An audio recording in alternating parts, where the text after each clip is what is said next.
rational discovery, sometimes it is a piece of knowledge I obtained from some book. So every day I write some line in my discovery, in my diary. I am maintaining this kind of writing, diary writing, since 1983. Our second question is, can terrorism be also considered as false hope business? Certainly, it is falsehood business. So, super falsehood business.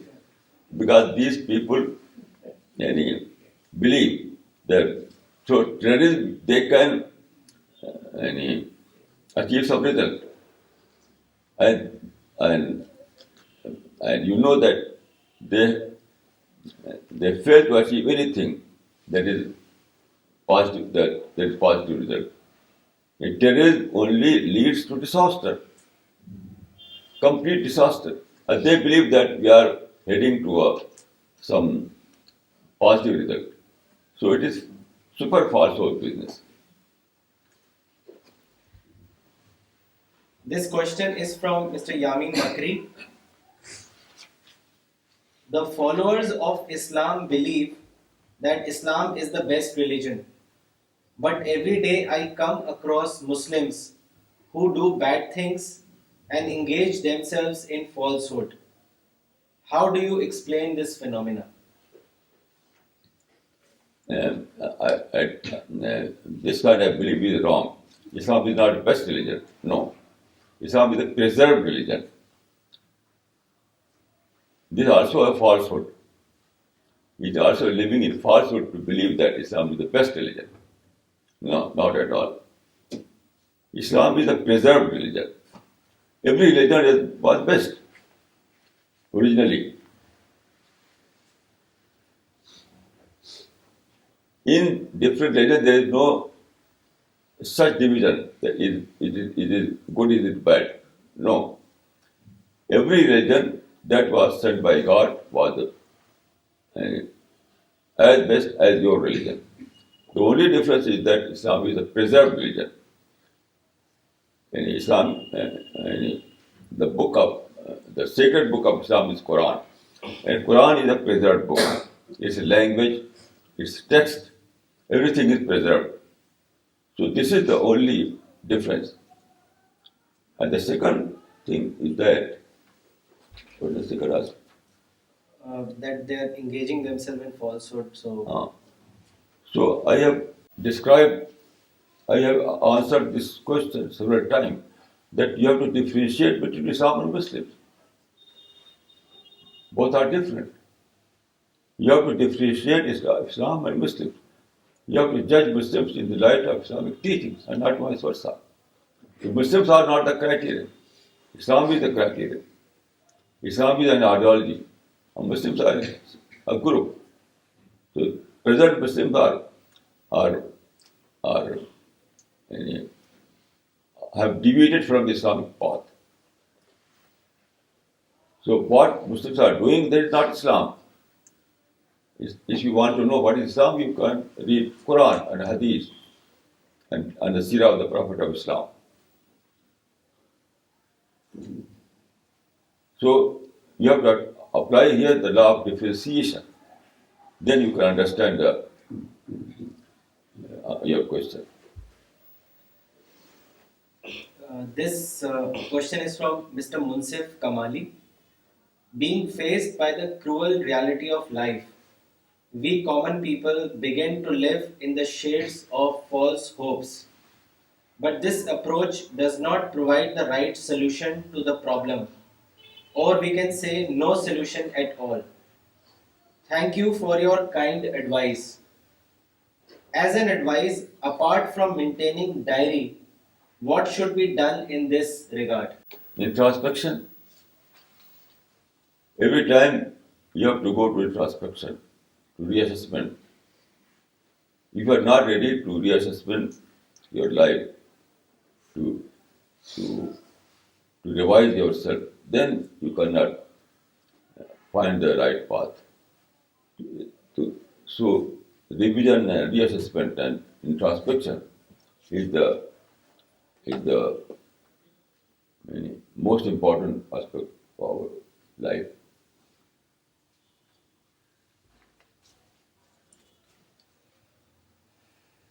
This question. I mean that you have to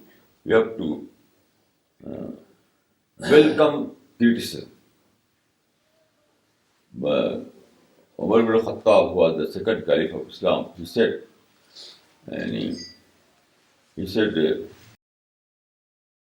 "Rahim Allah Imran, ahda ilayya ghuyubi." There is hadith, al-mu'minu miratul mu'min. Believer is a mirror for believer. And when you see your face in a mirror, it tells you everything about your face. If there is a spot, mirror will tell you that here is a spot. So it is hadith, al-mu'minu miratul mu'min. A believer is mirror for the other believer. But this kind of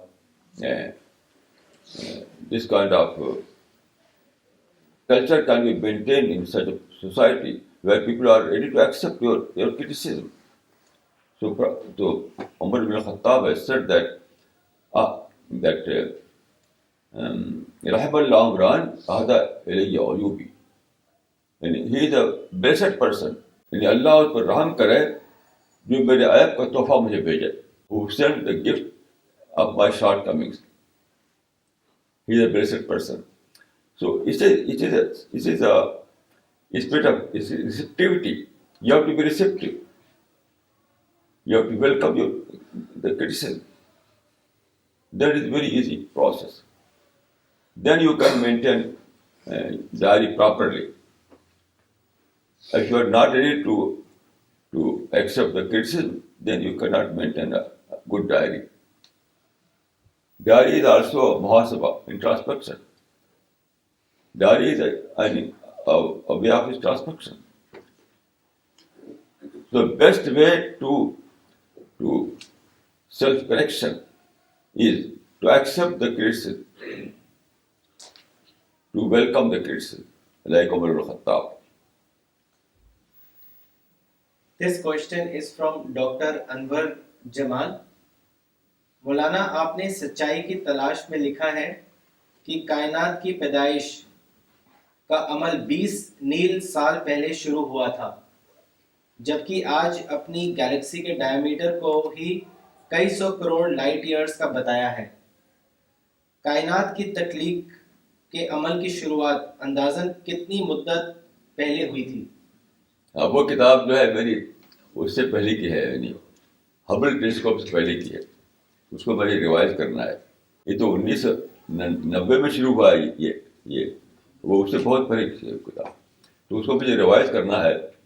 پہلے کی جو knowledge تھی اس پر کتاب لکھی تھی میں نے، اب جو نالج آئی ہے ہبل ٹیلیسکوپ کے پاس، انشاءاللہ اس پر مجھے لکھنا ہے، ریوائز کرنا ہے۔